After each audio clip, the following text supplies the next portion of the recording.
This session is titled Ideas and Narratives, and we have a panel of eminent scholars, experts, to deliberate upon the nuanced intricacies of the subject matter.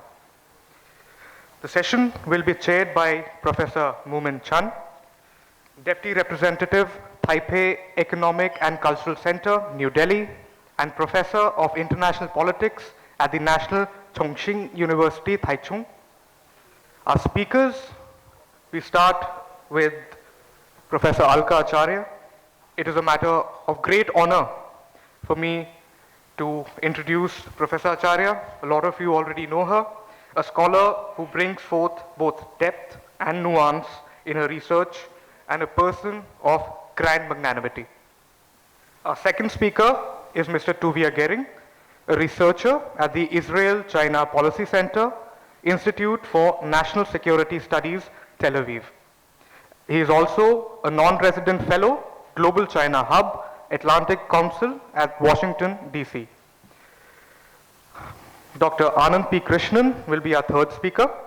He is a visiting associate fellow at the Institute of Chinese Studies, New Delhi, and guest course instructor at the National Law School of India, University, Bangalore.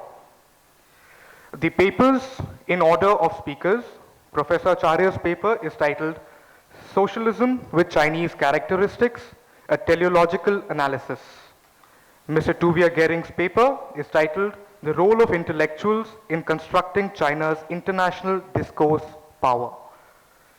Dr. Anand's paper is titled Class, Politics, Labor and the Party in the New Era.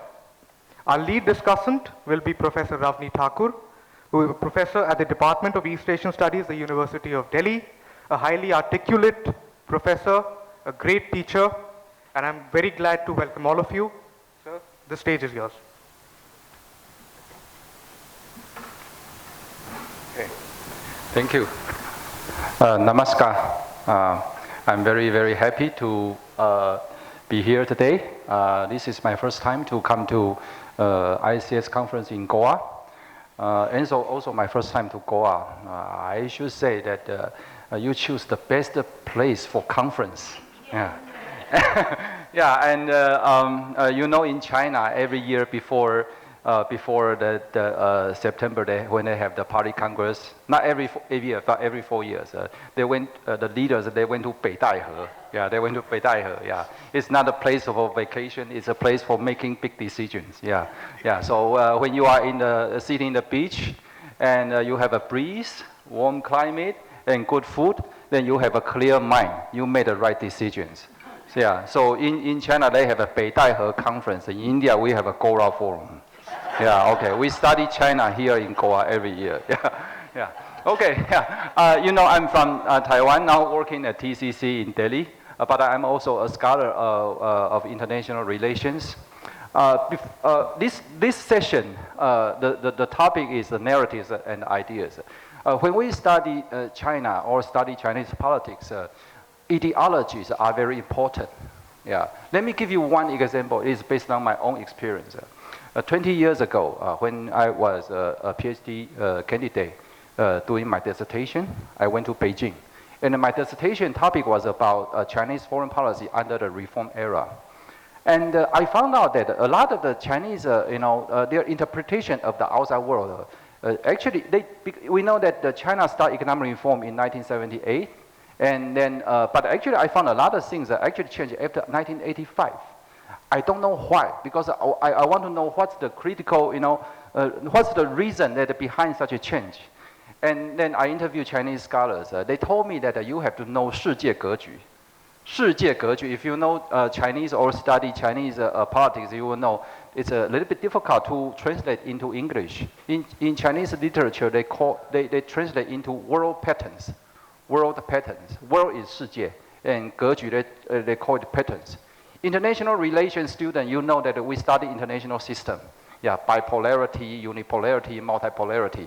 But when Chinese people, they talk about 世界格局, or world pattern, they do not just talk about polarity. They also talk about strategic interactions, between greater powers. And how, but the most important is how Chinese leaders, they see the world in that way. Yeah. So then I try to, they say, okay, you read Deng Xiaoping. So I went to read the Deng Xiaoping selected works. I found out that Deng Xiaoping said very clearly in 1985, they say now the world pattern has changed. Before 1985, all Chinese literature, when they talk about world pattern, it's an age of a war and a revolution. In 1985, Deng Xiaoping say, now this is a world of a peace and development. Okay, so they open up after 1985. So this example tells us that ideas, ideologies, they play a more important role in shaping Chinese foreign policies and also even domestic policies. So certain concepts, certain issues like socialism with Chinese characteristics, what is that?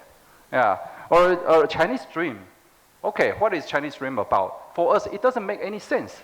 But if you are in Chinese context, yeah, these are extremely important for people like Xi Jinping, to consolidate their political authority and legitimacy in the society. Yeah, so today, this session, we talk about narratives and ideas. We have three presenters. And I'm glad that actually they all talk in a little bit different ways. Yeah, so, and after that, we will have Professor Thakur to discuss the three presentations. Okay, so let's start. Professor Arka, please.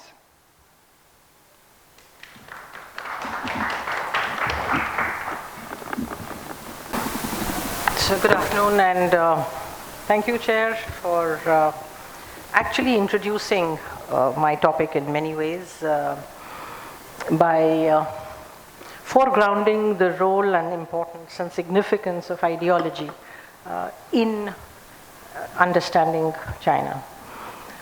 Now, so it goes without saying that a fundamental premise in my paper here is that it is necessary to take the Communist Party's ideological formulations and propositions seriously, and how they choose to interpret them at different periods.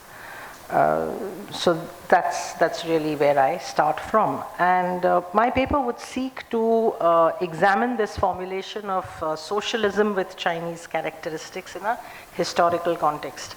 That is, of course, the larger context is this matrix of Sinicization of Marxism that now spans a century.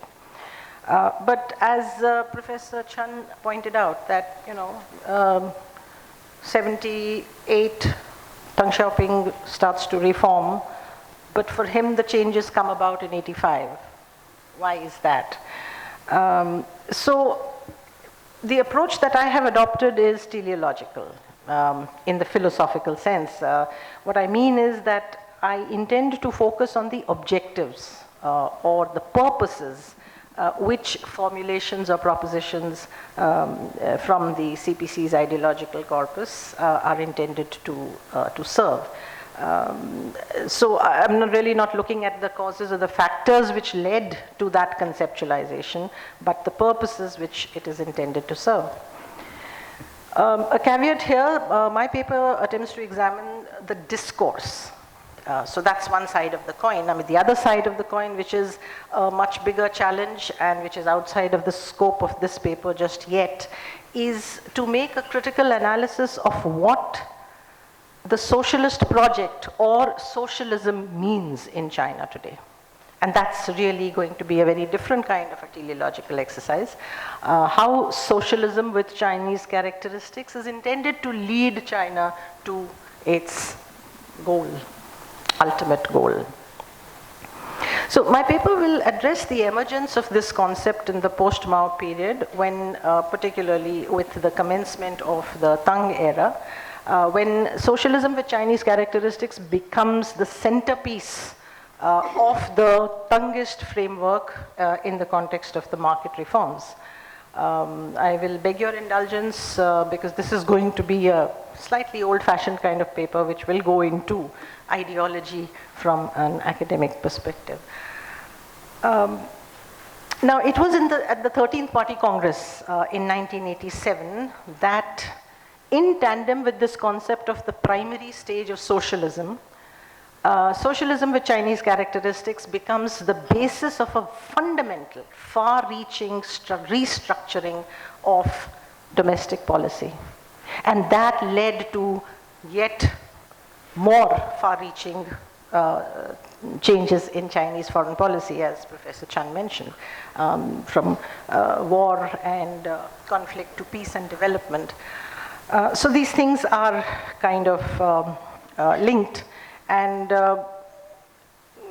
socialism with Chinese characteristics under Xi Jinping is yet again enshrined as the leitmotif of the ideological corpus that is now being unveiled.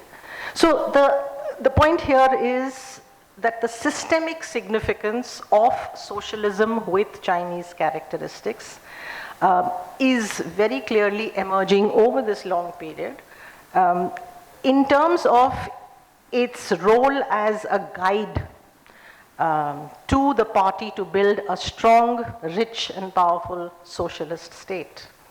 As Xi Jinping himself said in the report to the 20th Party Congress, we must apply systems thinking. All things are interconnected and interdependent. We must view them with the understanding that they are universally connected, part of a complete system, and constantly evolving if we are to grasp the laws governing their development. Simply put, the communists think in terms of laws of history. As Mao Zedong used to articulate very often, that the systemic conflict in the world at that point between capitalism and socialism was bound to end in the collapse of the capitalist system, because that was the telos of history. Now the question that I pose, and of course I do not have a complete answer, is that it's obvious that much has changed in China over the last 30 years. Has this perspective on the sacrosanctity or sanctity, if you will, sacredness of historical laws also changed? Is China in the 21st century equally guided by this notion of the telos, of the eventual defeat of the capitalist system, and in their race to outdo the Americans in this globalization game, do they actually still subscribe to that telos? And this is at a time when I find, going through the discourse, and I really like Ravni's point on this, the use of the term ideology has once again reverted in most of the prominent Western writings to its Cold War usage. So ideology therefore becomes the enemy, and hence the CPC under Xi Jinping do seem to, like the American policymakers one may add, locate the chief contradiction in the ideological arena. And this has led to a situation where there is a tension between the system-oriented view of IR and the power-oriented view of IR. Okay, I'm going to leave it at that and see where we go. So power matters to the extent that the defense of the system requires that capability of power. So in the both material and technological sense, the role of power becomes very critical. And China's state power is as much about the power of the socialist state in the sense of the IR hierarchy as well. So with the commencement of the building of socialism with Chinese characteristics in the new era, the question is whether we can still maintain that power has mainly systemic significance, and whether the CPC continues to take a similar view of the adversary's power. And another caveat here, that is, obviously this concept of socialism with Chinese characteristics has originated in the cause of an adaptation of Marxism to the Chinese context. In most of the writings, we see a linear progression. That is to say, Mao liberated, Tang made China rich, and now Xi Jinping is going to make China powerful. So is that what the adaptation is all about? Or, as I had mentioned in the morning, that would the framework of a thesis leading to an antithesis by Tang, and a synthesis would be a better way. The point I'm making here is that by identifying these concepts with these individuals, we need to be clear that these concepts are held by the party as a whole, and which has seen different handling and different treatment under different leaders. So one man at the helm controlling the entire narrative or the idea is actually not very helpful in appreciating the enormous shift in the nature and the functioning of the party. We heard a lot of talk about factions in the party and how they are contending in this new era as well. But I wonder, in the context of this debate on socialism with Chinese characteristics, and in the context of the change in the nature of the party since the 21st century, the last 20 years definitely, would the idea of factions be better grasped if we were to see them in terms of vested interests, which are pushing and pulling the party in different directions? Their connections with global capital, their connections with the hierarchy down to the ground, down to the grassroots, and more particularly, how the entire ecosystem is being shaped by the contribution of the intellectuals in promoting this discourse, and I look forward to listening to Tuvia on that. We go back to socialism with Chinese characteristics under Deng Xiaoping, and it is very interesting that it is the intellectuals which actually helped shape this discourse throughout the 1980s, when socialism with Chinese characteristics was first propounded. Most famously, Xue Muqiao, who developed this, who gave this idea of underdeveloped socialism. And then, of course, Yu Guangyuan, who was there as head of CAS. They shaped this entire discourse on primary stage of socialism and socialism with Chinese characteristics. And so it was that at the 13th Congress, Party Congress of the CPC in October 1987, Chao Ziyang, the premier at that point of time, gave it as the official formulation, that China was in the primary stage of socialism, building socialism with Chinese characteristics. And he positioned it as the middle road. So on the one hand, he pointed to the mistaken, quote unquote, mistaken right thinking, which meant mechanistic, dogmatic supporters of classical Marxism.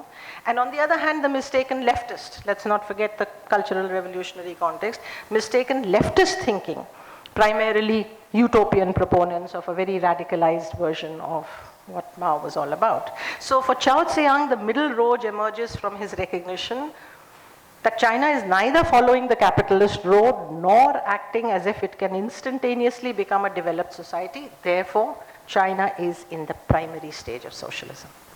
But this is not primary stage in the general sense. It is in the general sense that this is a phase that every country which is trying to build socialism will necessarily go through.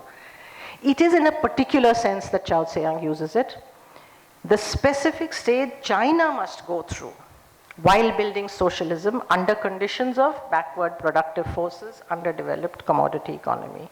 And so he makes this historic claim that building socialism in a big, backward, eastern country like China is something new in the history of development of Marxism. We cannot blindly follow what the books say, nor mechanically imitate.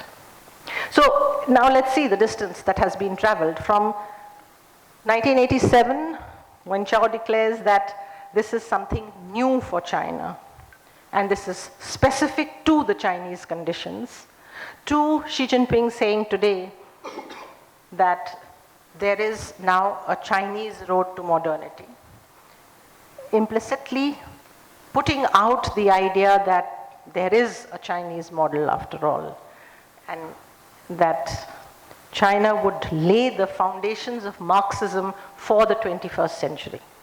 That's what we get out of the report.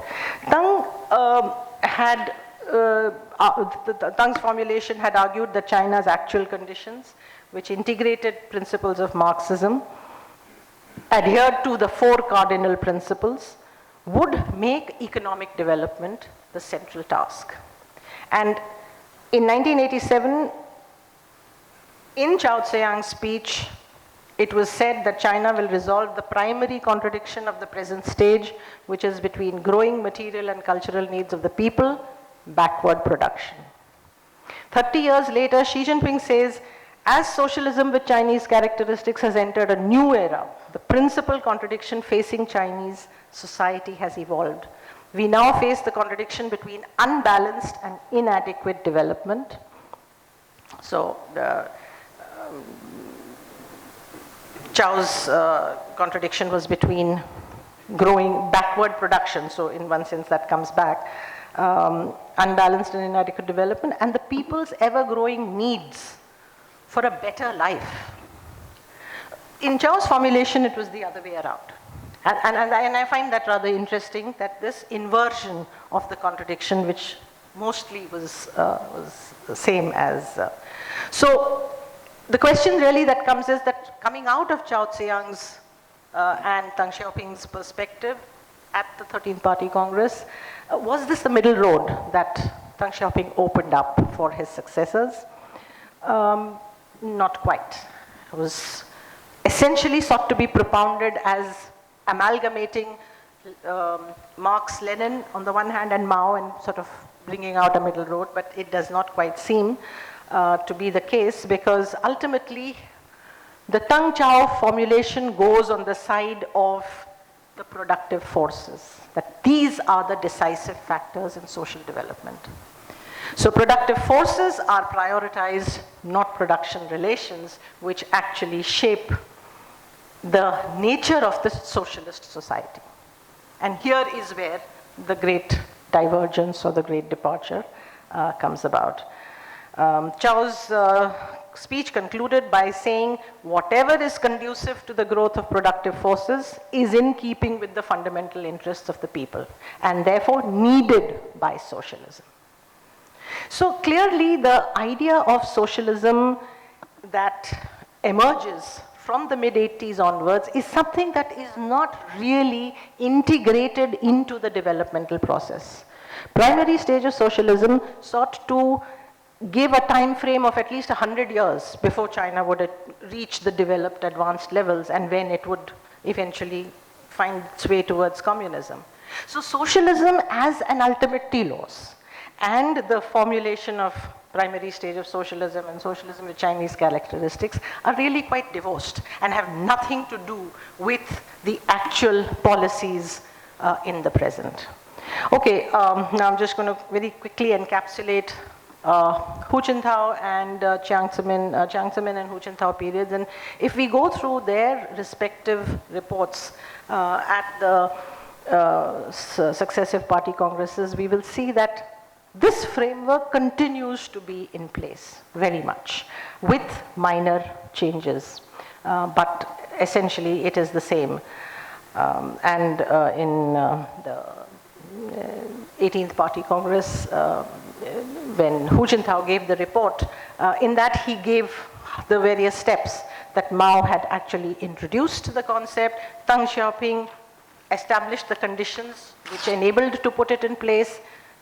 Jiang Zemin and Hu Jintao actually translated it to move towards the 21st century, and of course Xi Jinping says this is the new era. The condition, okay. I told you to tell me at 8 minutes. All right, now I have to conclude. I've far exceeded the time I was supposed to. So if we look at Xi Jinping's report, China is still in the primary stage of socialism. However, when we take the entire set of prescriptions that he gives to implement this, it's a series of empirical measures which are set in the framework of socialism with Chinese characteristics. And the fact is that basically the nature of China's achievements in the economic field, its economic rise and so on, which are obviously much appreciated world over, have come at a great price. The highest levels of inequality anywhere in the world. China ranks among the poorest countries in terms of per capita GDP. Wealth is concentrated in the hands of the top 20% of the population, but especially among the top 1%, and of course the phenomenal corruption which has stemmed from this basic reality that the CPC is no longer just a political entity but an economic entity which has a direct interest in the accumulation of capital. And this claim to building socialism with Chinese characteristics, that CPC is the only organization that can hold China together, has also boiled down to a near total domination and regulation of resources, which including labor, on which Anand will be speaking. So basically, we have come to the core contradiction of socialism with Chinese characteristics already. I'll stop there. Thank you very much. To the organizers for this great event, and Professor Jacob, Professor Ellery, for the very kind invitation. I'm really humbled to be here with such great colleagues and friends and representatives of the military even. And today I was asked to talk about the role of intellectuals in constructing China's international discourse power. And usually when the most of us think about intellectuals in China, the first image that comes to mind is that of the Stoic Confucian, right? That's the people that's supposed to speak truth to power.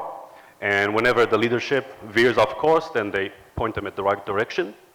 Some of these intellectuals, these Confucians, they would even be willing to put their life in peril and those of their families if they believed that the regime, the ruler, acts against the will of the people, the will of the polity, and the rule of heaven. And in the next few minutes, I'm going to talk about a very important role of intellectuals in China. And this is also a role that existed for thousands of years, even since the days of the shamans, of the Shang dynasty. And that is the role of storytellers.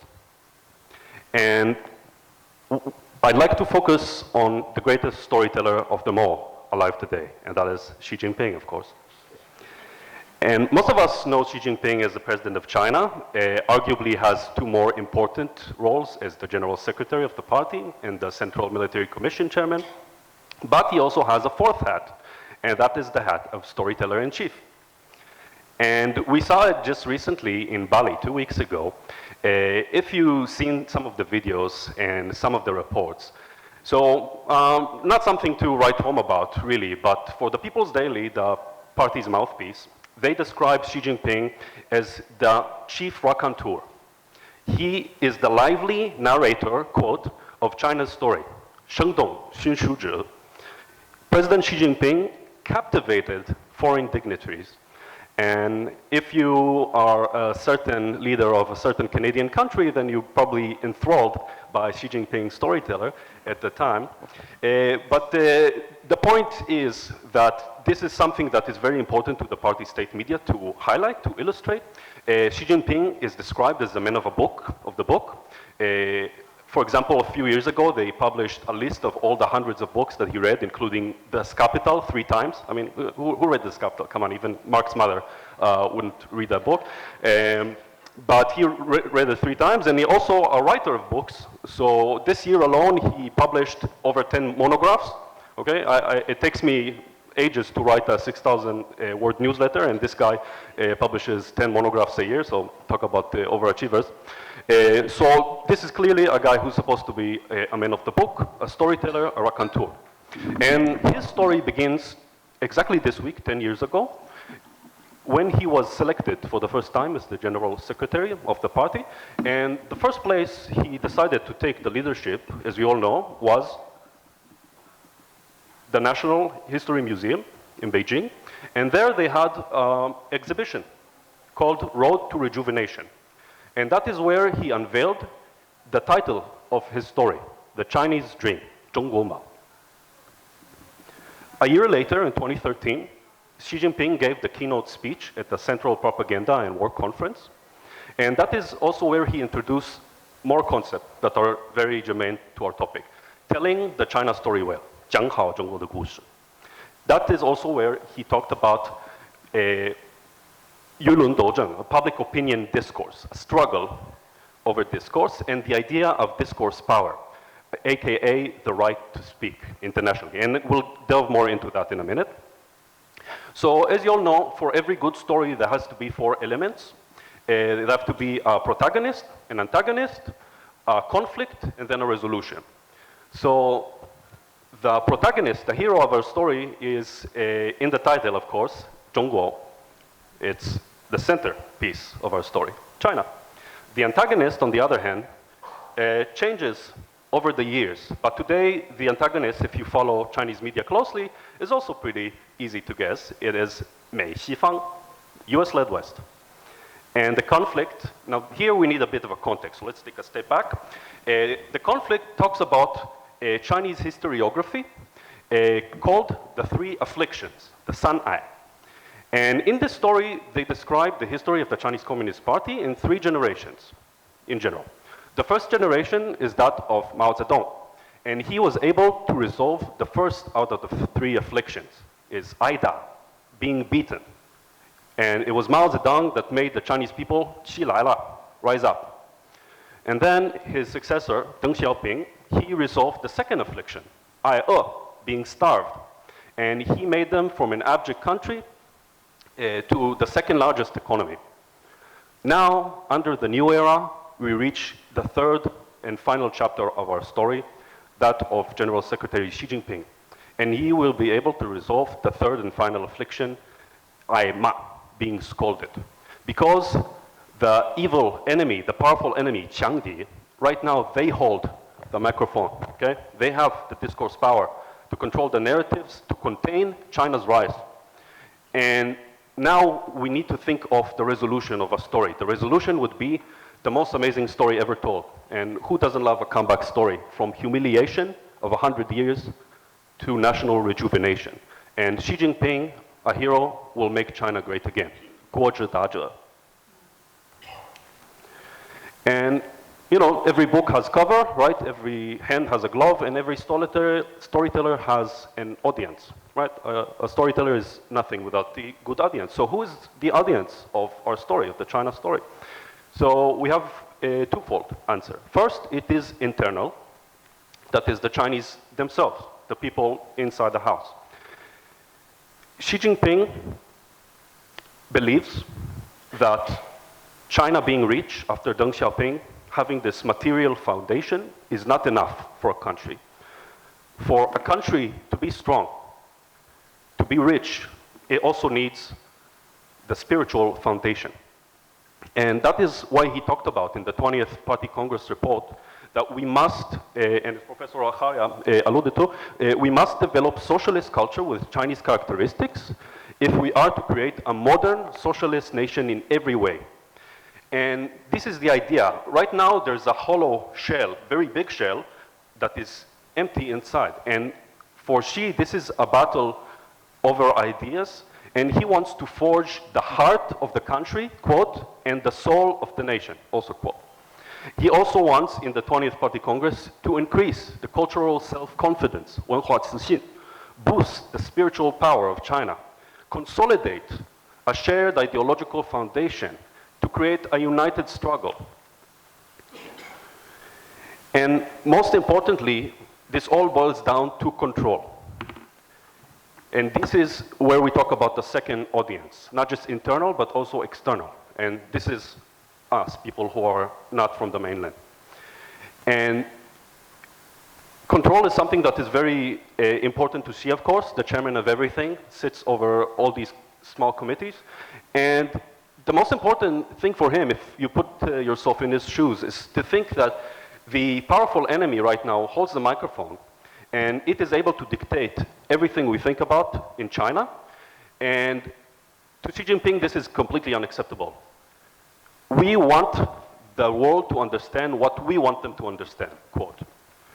Chinese stories need to be told by the Chinese themselves. And that is why he says in the report, and also before in a couple of articles he wrote for Qiushi, we must accelerate the development of Chinese discourse and narrative systems, effectively communicate the voice of China, and portray a credible, lovable, and respectable image of the country. Because it really is. It is a great country.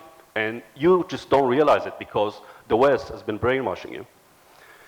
So Xi Jinping as the chief raconteur, the chief storyteller, he is all powerful, of course, especially now after the Congress, but he cannot do everything by himself. And that is why he also talked about in the 20th Party Congress of the need to cultivate and develop a pool of talents in philosophy and social sciences. And that is what we can also call intellectuals or establishment intellectuals, perhaps. But the point is, another thing he talked about in the Congress is the need to establish the three great systems, Sanda Tishi. And they are a disciplinary system, an academic system, and a discourse system. And that is an idea that he started talking about in 2016. He first introduced it at the symposium on work of philosophy and social sciences. And the audience during that event was very special. He talked about the Hoqi Zhixio, the rising stars among Chinese intellectuals from all across the board. Top Marxist scholars, theorists, nationally renowned intellectuals, experts, journalists, think tankers, students, all selected, handpicked by the party to listen to the chief raconteur when he gives them the mission. And notably, he said in the symposium back then that these people, they need to improve the Chinese populace thinking ability, to increase their spiritual character, to increase their civilizational qualities, and embody the nation's comprehensive national power and international competitiveness. Because a nation without a thriving natural science sector cannot lead the world. As we all know, technology and science, as you mentioned before, is very important. But the same holds for nations without a thriving philosophy and social science sector. And I want to end with three examples, a recommendation and a warning. So the three examples of where we see these intellectuals being mobilized is first in the media sector, which is very obvious, and also it's the topic of tomorrow, one of the discussions, so I won't get into details. But please remember that in tomorrow's session when we talk about the role of media and propaganda. The second project, which is relatively new, so some of you might have not heard of it, is a codex. So as you know, the Qing dynasty, there was a very famous project, is the Yongle Zidian. It's the Yongle Dictionary or a codex, where they try to aggregate all the greatest,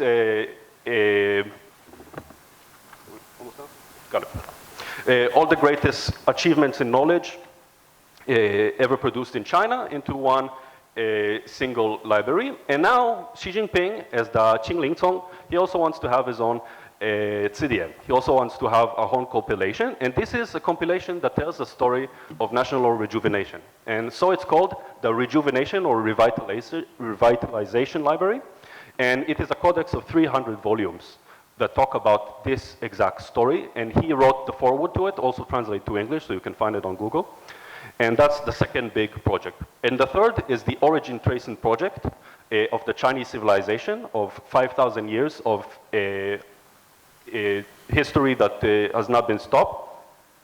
And this is something that he talked about in the May study session, the 39th study session of the Politburo, where he brought the head of that project from CAS, Wang Wen, and they've been working on this project to excavate all the relics of China's history all over the mainland into one compelling story that tells this story of a Chinese civilization that is great, that never stopped, ever, and all the minorities under its rule belong to this great integrated polity.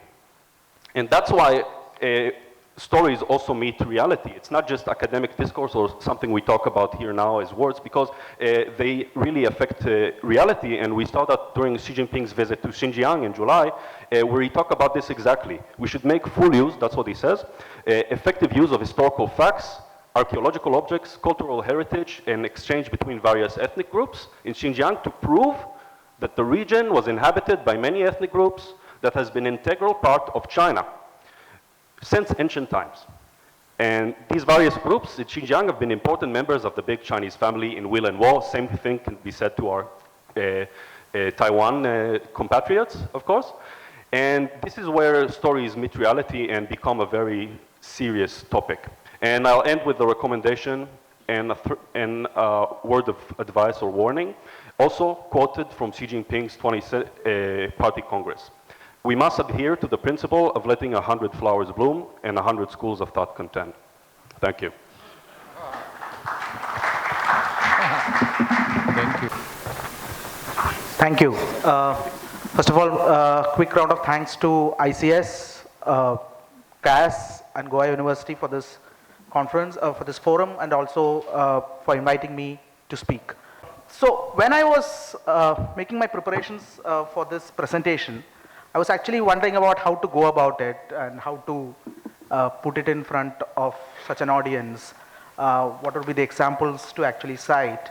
And I was actually wondering and going about it in a sort of a dilemma. Then actually things actually play out in China. So the last 1 month, this best illustration of what labor, class, and state is best captured in what is happening or what has happened in Foxconn Changzhou. Right from workers' exodus in the first round in late October, to the state in a call of arms duty, calling up and mobilizing cadre to actually work, in fact terming it as even a national duty for short-term employment in the assembly line, and then the final riot that actually takes place. So this actually, whatever is what I'm speaking is best encapsulated by that incident. Moving on, what I in the new era to look at labor, the two important features which in my opinion is what are the two salient features of labor is one is laissez-faire, the state's laissez-faire attitude towards labor, and the other arm of the state is heavy repression. And this, over the period, there has been a precipitous decline in status of workers in China. From once being very active stakeholders in the industrial system, being directly participatory in terms of management and even decision making, what sociologist Joel Andreas calls as industrial citizenship, it has moved to the labor becoming hired hands. So there's a consistent amount of political disenfranchisement of labor which has happened through years, and in fact this is more acute now in the new era since 2012. But I think as I move forward in my presentation, I'll also show that a lot of the roots also lie in post 1978 reform and opening up. In particularly in the new era, the state's relationship vis-a-vis labor is a very calculated one, which is rooted purely in the extraction of workers' value. To note two examples, one would be right from Xi Jinping's 2017 Party Congress report in 18th, where he talks about the need to build an educated, skilled, innovative workforce, foster respect for model workers, quality workmanship, and work ethic. So this is a thing where he's actually looking at self-improvement of workforce. And in moving forward, even when you come to the Common Prosperity speech, which was a thing in last year, in the CPC centenary year, he calls for requirement of high quality workers for high quality development and upgradation of human capital. Again, this also extends into his political report at the 20th Congress. In fact, part 5 of that report, especially section 4, there's a lot of mention for high quality. I mean, there is a constant mention throughout the report, but especially in that section, high quality is something which he is giving a lot of prominence. There's a lot of scholarship which has looked at in terms of how states have turned and how resources are developed or provided with the global neoliberal turn.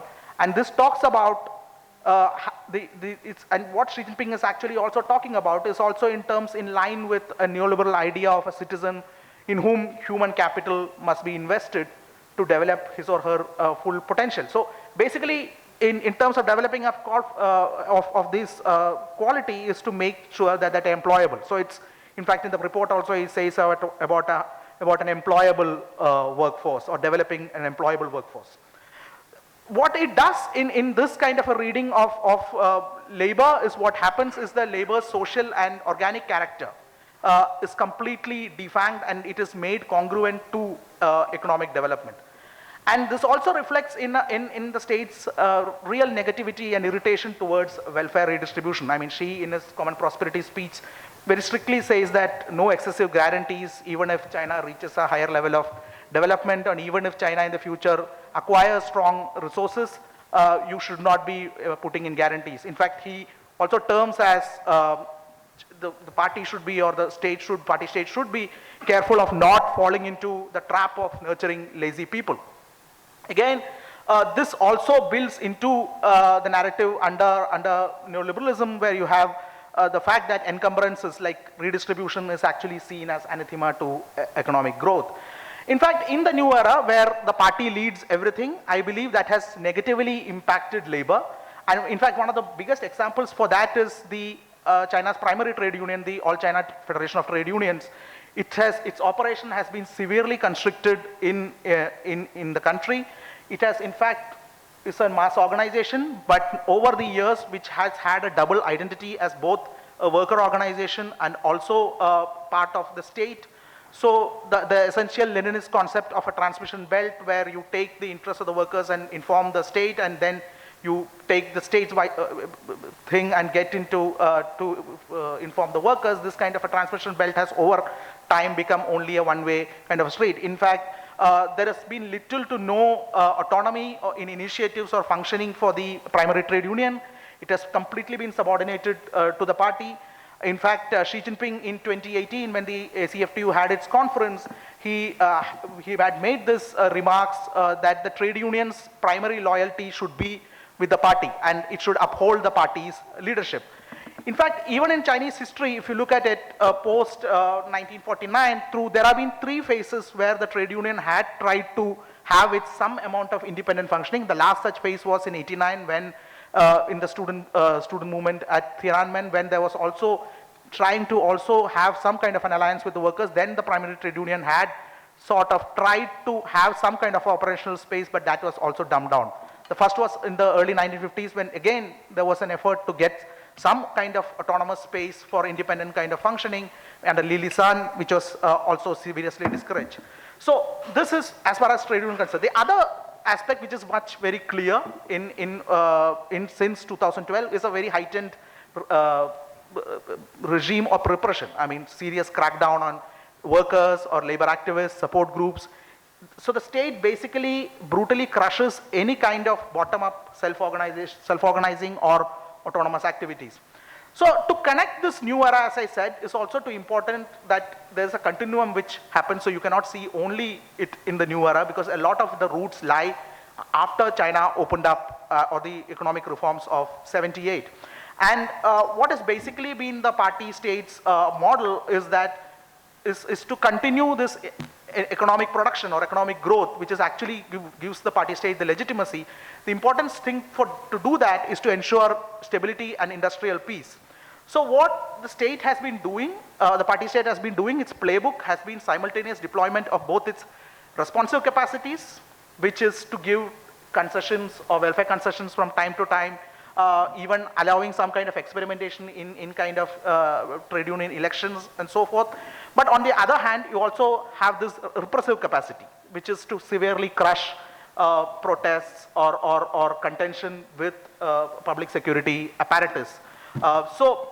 So in fact, to go about this, in early 2000 in the Hu One era, there was a strike wave which happened, a range of protests which happened across the country that also put pressure on the Chinese state to introduce a raft of pro-labor measures. And so the attempt was to absorb conflicts legally and move from, say, a social contract to more of a labor contract. Also, you have to remember, this is also the time when China is making its entry into the WTO. So they had to also have laws in place which make them align with or what requirements of the WTO so that also is part of this narrative.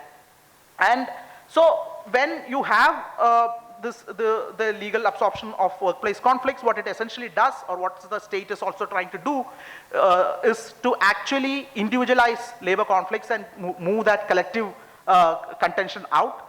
And what the state does is, in such a way, is that it prevents possibilities for very durable, coordinated, collective mobilizations.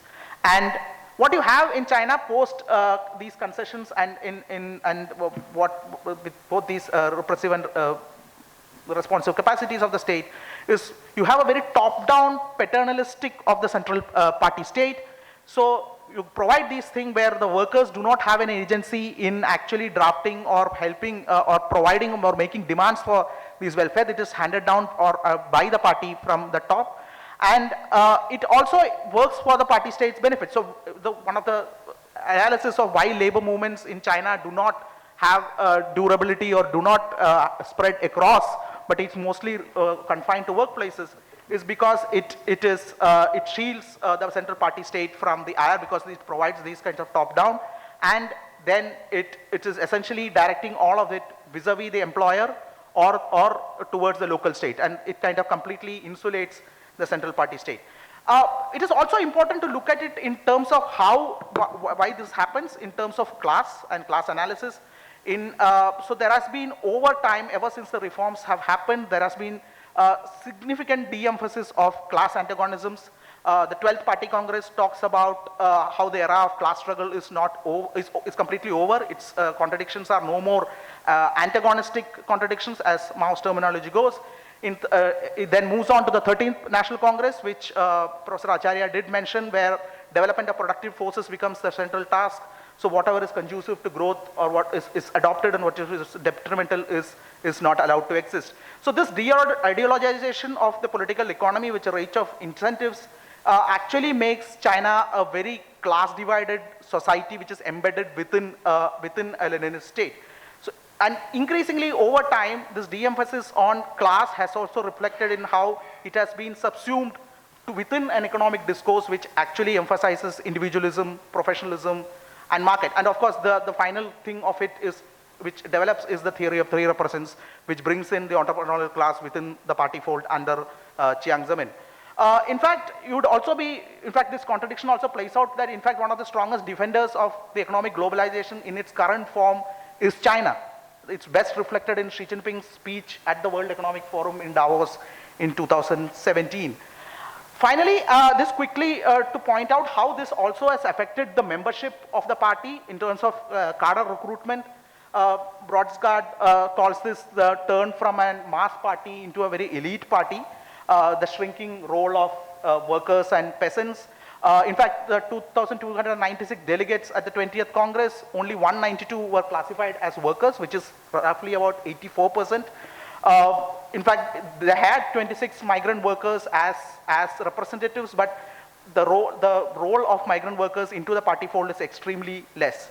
Over the years, there has been decline in overall party membership in what was displayed last year on the 100th anniversary, that you had 96 million and less than 33% of that is actually blue-collar workers and peasants.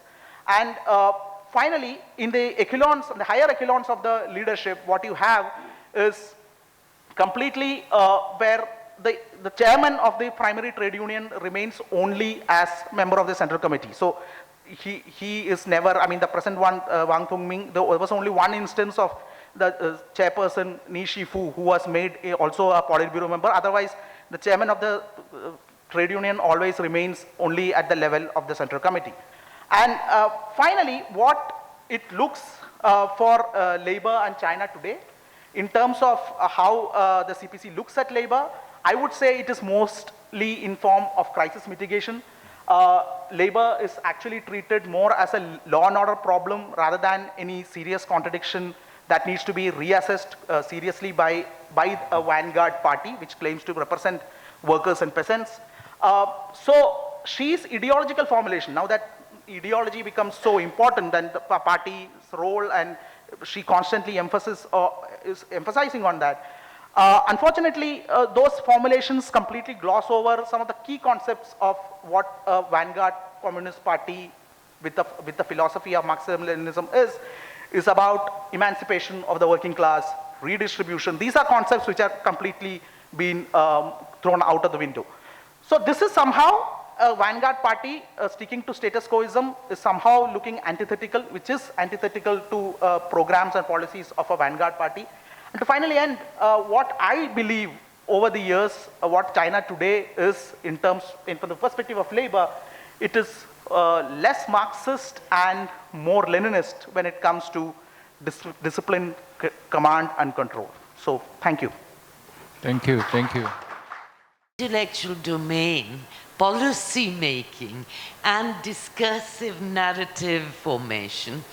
All three very, very interesting papers and obviously raise a lot of questions. And let me start first with Professor Acharya's paper, which I thought, was leading to some very, very interesting conclusions. And Alka, I think I would really like to start by saying, I think one of the things that you notice, if we're looking at a teleology, first of Marxism and then Chinese Marxism and ideas of socialism, I think you see a shift during Mao. Mao was his own ideologue. And you see a shift from Mao's time to the Tang and now in the post-Tang period in terms of what becomes the theoretical subject of discourse during Mao's time. And this will link into your paper as well in terms of labor. Labor is the key category of theoretization, labor rights, class war, class revolution.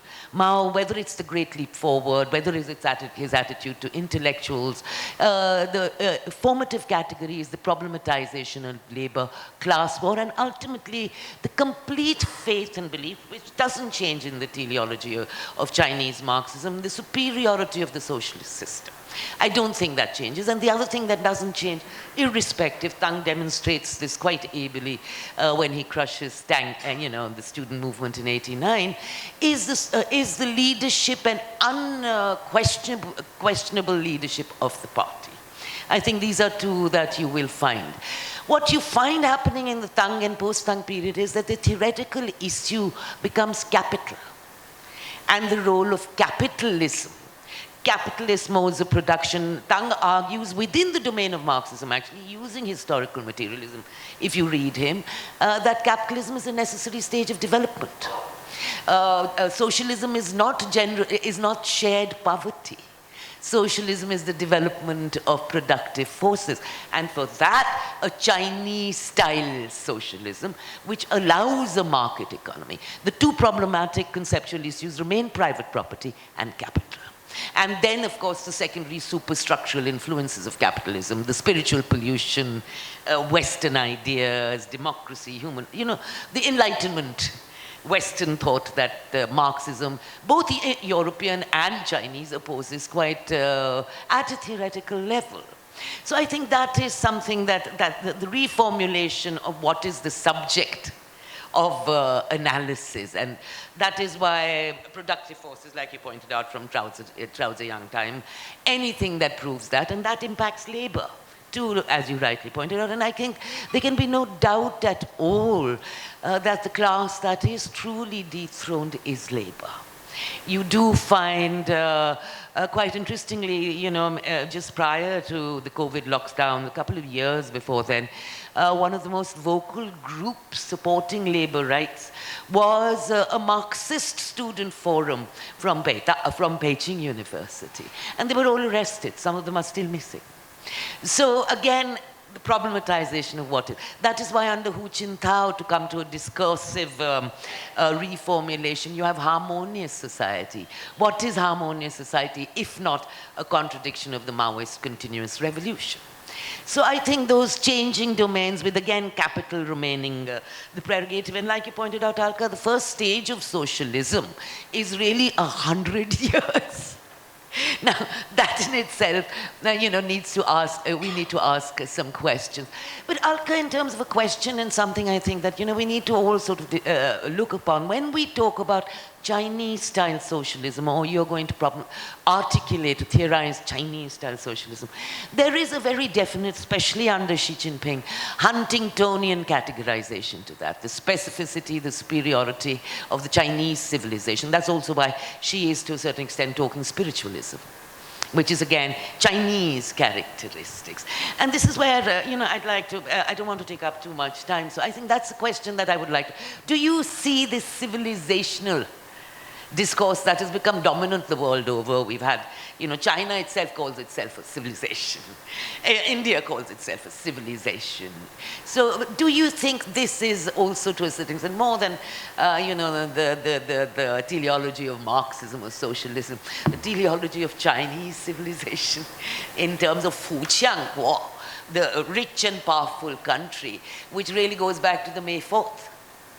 And prior to 1909, when the Xinqingnian New Youth magazine first comes out as a reformist, as a critique of traditional culture, what is Fuqiangguo? So I think this would be interesting to see to what extent these civilizational elements that are being stressed actually fit into what can be defined as the teleology of socialism in China. That would be my question for you. Let me come to your paper, and I loved Xi Jinping as the general narrator of the Chinese story. You not only sort of spoke to us about narratives, but also narratology by identifying the protagonist and the audience in here. And we're all the audience in this sense.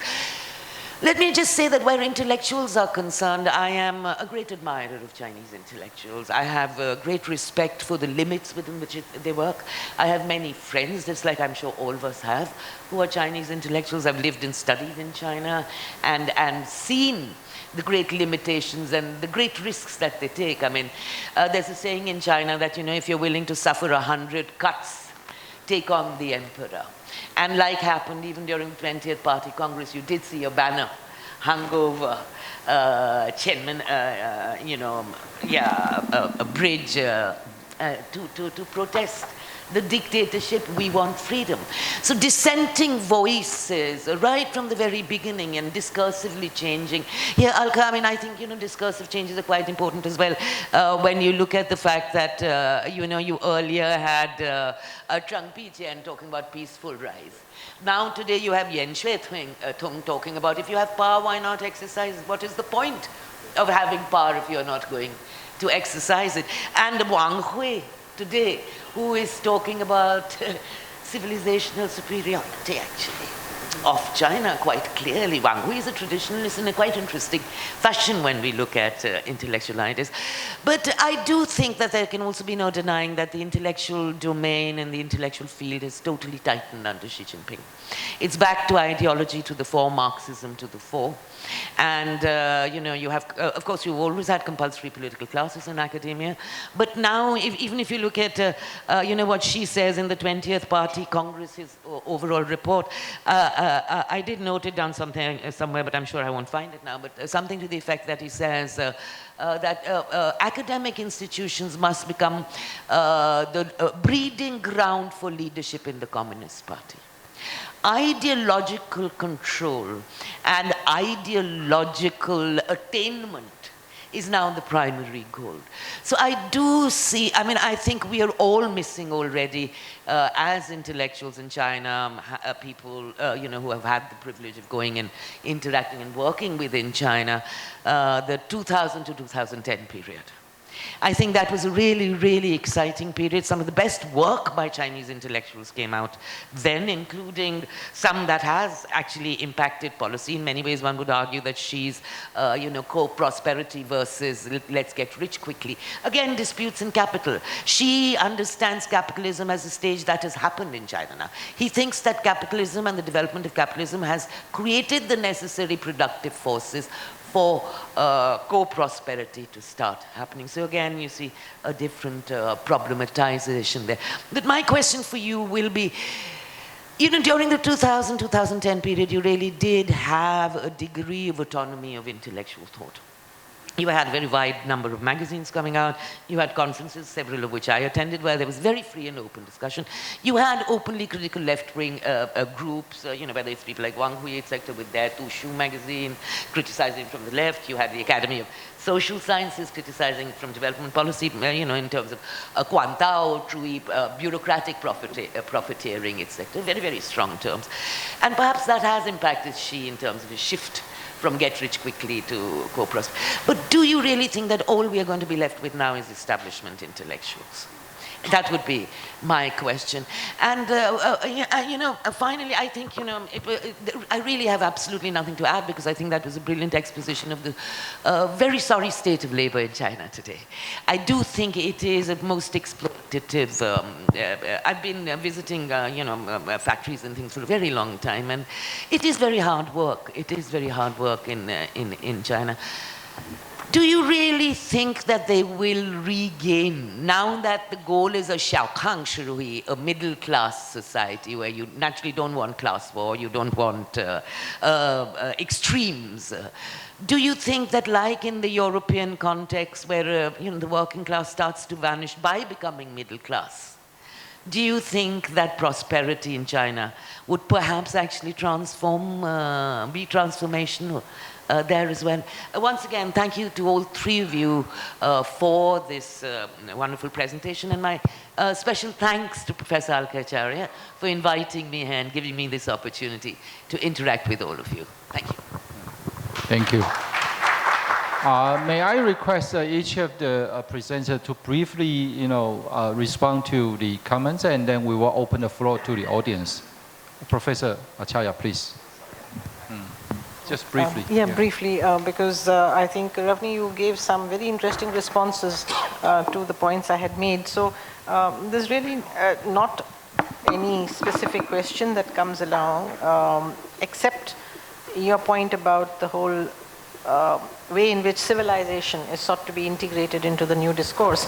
Now, I would argue that socialism with Chinese characteristics is the discursive framework for continuing development in the Chinese context.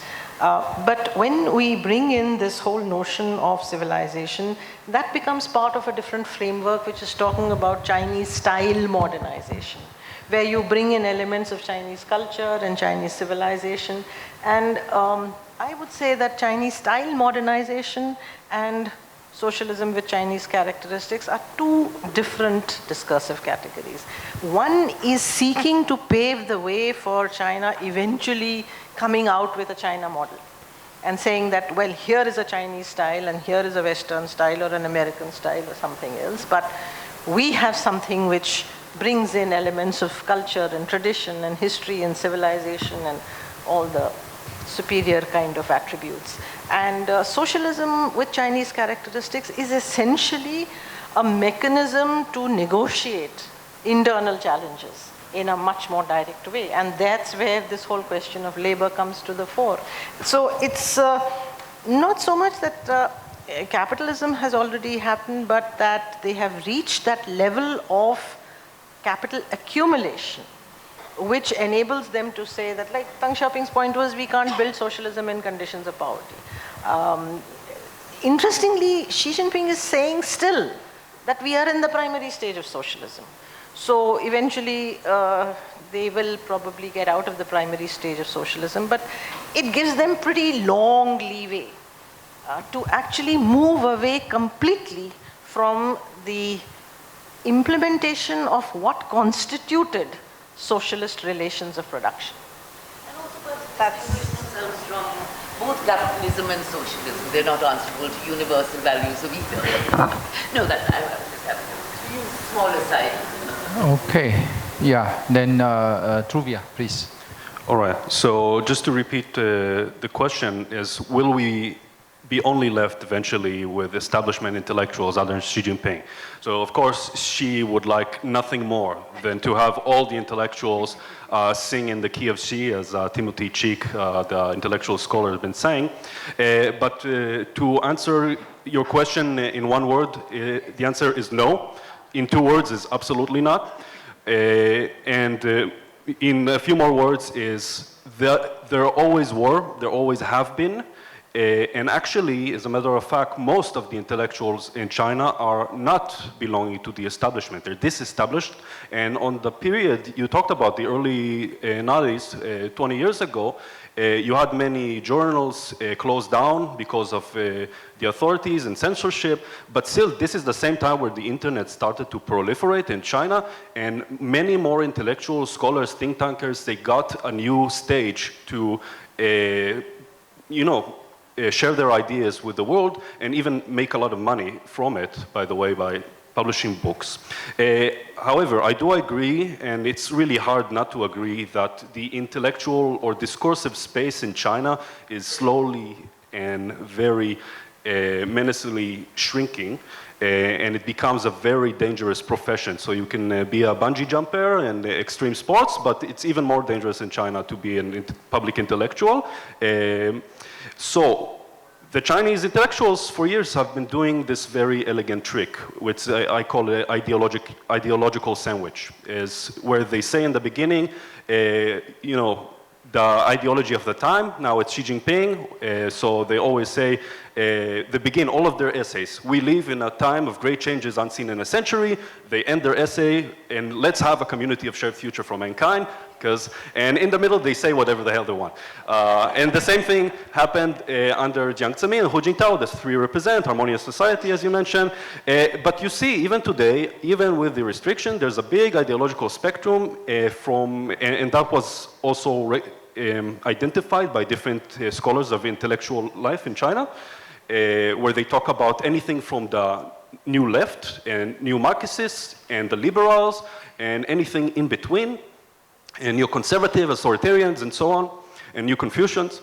So there is still going to be many people that are not necessarily establishment, and even when they are, they're going to air many different opinions. And finally, you'll always have the dissidents, always. So in our era, we can, you know, just pop the top of my head of Cai Xia, that now living in the US, and she's going to speak. Okay, she's an intellectual and her voice is heard. And Xu Zhangrun, who's being diligently translated by Jeremy Barmay from Australia. And these kind of individuals will always exist in China, and that is, I think, the answer. Thank you. Thank you, Professor Thakur, for those comments. And I mean, to move them into the middle class, that would be a very noble thought, but she also talks about promoting the the middle class, especially in his common prosperity speeches. But the problem is what he is talking about and developing them, which is becoming much more clear even in his 20th Party Congress report. He talks about in the way of self-improvement, hard work.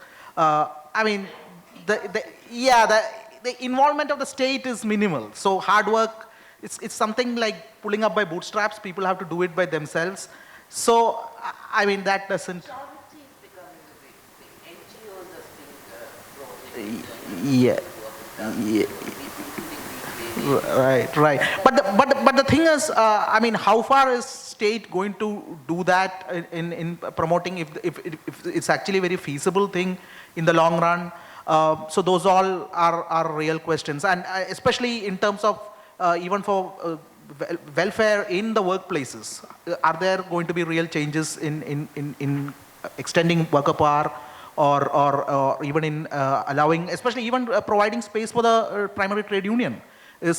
Can they be provided some autonomous space to take on some of the work managements?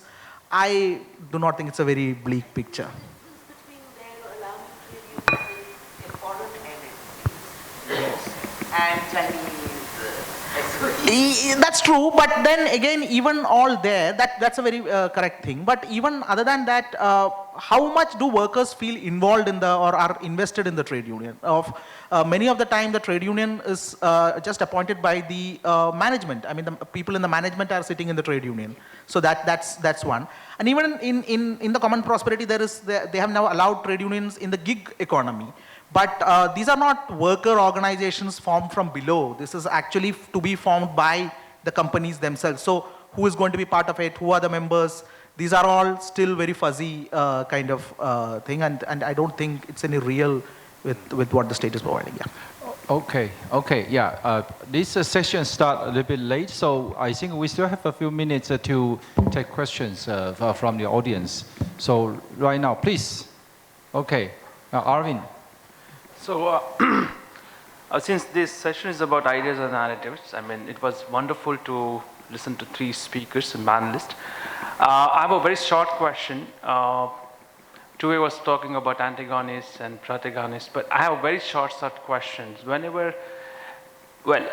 I'm following the recent news. In Guangxia, Lang Zhi published his opinion about American factories laying off, workers, metaverse, then there's Amazon. This is providing narratives for Chinese to build their own stories. So this is a question to Anand and to we again, how Chinese are using these narratives. This is just working like Newton's third law, right? And this is nowhere like 18-hole golf, but 100 holes golf for Xi Jinping, and he keeps changing it. In terms of ideas, narratives, how this has been used by Xi Jinping and his team to create stories or men stories about laying off, and are they telling or creating different stories about how China is good in creating jobs, like in Changzhou. Those who are joining are giving extra subsidy of 1,000 RMB to 2,000 RMB. That is something new. And those also, even leaving companies, are giving extra subsidy of 2,000 to 3,000 RMB. So just this question for to both of you. Okay, whoever. Okay, yeah. And Dr. Shen and then Tiwari. Yeah. I have no question, but I have two comments. The first one is that Mo-Ming Chen talking about 1985 war patent. We need to think about that Deng Xiaoping got power in 1978 December, 11届三中全会, but launched a war in 1979, China and Vietnam war. And then in 1982 is a 12th Party Congress. So I think 1985 is reasonable. And at that time, it's a real, Deng Xiaoping real got the power over the party. And the second thing is we can see the picture of this one. When you see the Deng Xiaoping take the two caps, black and white, it means socialism is broken. So China right now also say Taiwan and China have 1992 consent. Also nonsense. No consent is consent. Just like why China pretend they are socialism because of political requirement. They need to maintain the party-state system. We can see that any Pretoria worker, farmer enter the 20-party Congress to ruling country, right? And Xi Jinping want to find something to replace ideology. Right now, it's just like this picture. First, expansionism, nationalism. So right now, ideology of China is nationalism, not socialism. Thank you. Okay, so you want anyone to answer the, no? Okay, just comment, I know, yeah. Dr. Tiwari, please. Thank you, Chair. My first question is to Professor Acharya. How do you view the coterminous presence of political Leninist left, which is perhaps shifting towards a Stalinist authoritarianism? An economic leadership which seems to be veering towards the Marxist left, and the presence of a cultural nationalist right in foreign policy. I mean, do these seemingly contradictory or diverging tendencies present a contradiction or synthesis? Because you were talking about dialectics earlier in terms of historical development of CCP. So that's to Professor Acharya. Second question is to Tuvia Gering. At ground level, where the public opinion is actually forming, is there a turn away from intellectual elitism towards perhaps a citizen-led knowledge creation? Alternately, if I were to rephrase this question, where do you see the countercurrents against the state-led intellectual narratives and agendas being situated? Because we know that there's been a shift in the way intellectual traditions and intellectual narratives have developed, and if we just look back from 80s to 90s to 2000s, we've seen the kind of shifts that have been marked in the presence of discursive intellectual narratives. So is there a countercurrent, if at all? And finally to Anand, you have rightly pointed out that there is an overall decline in the share in terms of workers' share in the membership and a complete takeover of elites over leadership. Would you say that labor as a focal point of both class consciousness and class solidarity has ceased to exist in the CCP? Or do you see there are any possibilities of a labor's collective outside the party now especially in terms of the availability of legal rights, law enforcement, collective bargaining, and of course the role of official trade union, that is the All China Federation of Trade Union, in terms of altering labor relations with the party? Thanks. Okay. Now, for each presenter, please answer the questions they provide. So very simply, Rityusha, your question about three different strands, okay, so there is a leftist strand, there's cultural nationalism, so on. Now, my question is that you could have different groups, different sections making different kinds of arguments within. I am more concerned with the nature of the questioning of the developmental strategy that socialism with Chinese characteristics seems to propagate. There does not seem to be any kind of opposition to the fundamental emphasis on productive forces. These different groups are merely bringing in different elements to the narrative. But it is not in terms of a fundamental questioning of that strategy which has led to such unsustainable levels of development, ecological disaster, contributing to the overall problems of the climate change issue. So I was more concerned with looking at this teleological explanation in terms of the Communist Party's essential propagation of that emphasis on productive forces and enhancement of your production base, and moving further and further and further away from the relations aspect. So these dimensions really don't fundamentally make a difference to that discourse.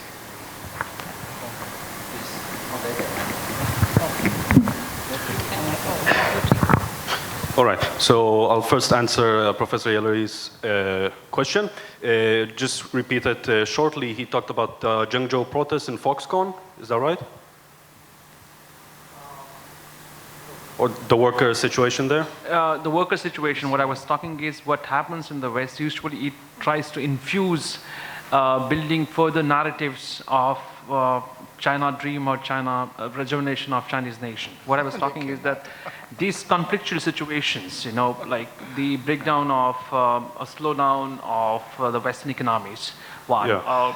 These are the cases, or maybe the American withdrawal from the climate dialogues has given China further ways to build a narrative. So I took the example of laying off workers, or maybe people from Amazon and Metaverse.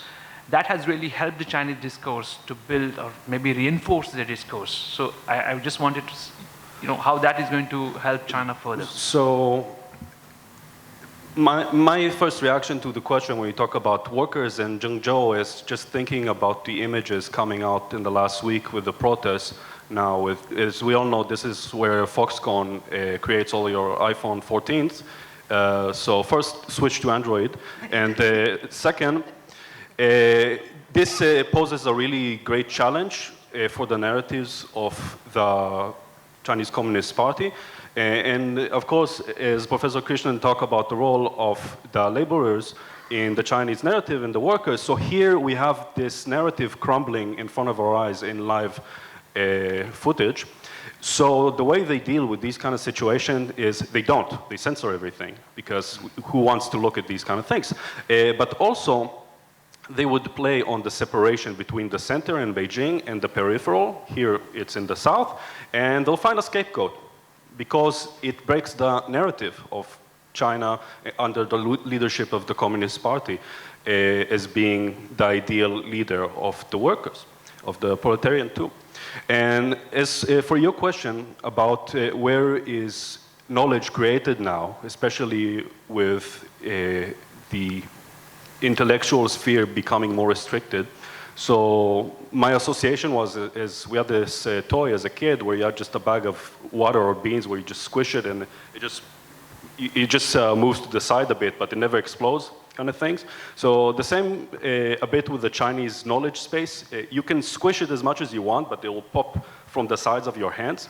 What I'm trying to say is the Chinese people are very innovative when it comes to creating ideas and finding platforms to air these ideas. So for example, in the period you talked about in the early 2000s, then you had all these private media come by, and then that's where you had the golden age of investigative journalism, for example.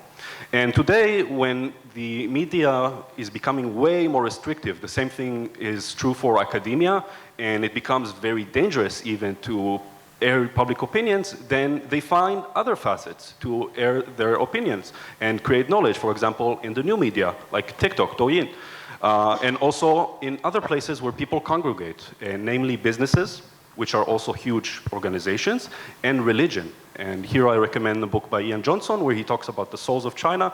And you can see hundreds of millions of people in China are believers. And hundreds of millions of people congregate under one roof. And that's a very big opportunity to share ideas and spread them. Thank you. Okay, Dr. Krishnan, please. Thank you. Quickly on Arvind's point, I would though see it as a contradiction. So for instance, if laying off of workers of Amazon and other corporations in the West, and if that is to be said and if that has to be refashioned in China, then this entire notion of the superiority of the socialist system, that can be called into question. So it's a very tricky thing for the Chinese to actually say. So their notion would be to have their own formulation. And in fact, here what it is also helpful is also the state is outside. So it is largely being driven between the managements of the workplaces and the labor itself. So that also helps the state to be shielded. On Rityusha's point, I would come on that is that, which I also mentioned in my presentation, is that labor is more seen by the party as something purely for economic purposes. So the social character of labor is what they want to debase and only see it as a pure economic category. And the other part is the repressive state apparatus is also in such a way in China, and also the various ways in which the party shields itself or insulates itself, especially putting it in the sense of giving all these, some of these reforms, some of these rights. Then the center party state is seen as giving all these magnanimous things, but the workers are made to feel that all the repression is being done at the local party level, and also it's the employer who is seen. So this good cop, bad cop strategy which works also keeps labor as more of an insurgency. And the other part is through all fragmentation, you can call it as class fragmentation, or you call it as there is still a need to develop consciousness. This entire notion that workers in China are a class in itself, but not a class for itself. I think that is something which is still debated by a lot of scholars of labor, and how the Chinese labor is still to get into a concept of class for itself is something missing. So yeah. Okay. Yeah. Thank you. In the beginning of this session, I say that in China, ideologies and ideas shape the policies and the leaders who make decisions. But after listening to the presentations and also the comments, I also think that the ideologies and also ideas in China are also being shaped by the incident social forces and also other also the external structures. And today in China, I think the situation we face in 2022 is very different from 1980s and 1990s. Actually, more challenges. So the China today is more like iceberg. You see, the top, but actually, if you dig deeper, and you will find more things. Yeah, and to have a comprehensive picture is quite difficult. That's why we are here. Yeah. Okay. So let's keep watch. Okay. Thank you very much. Thank you.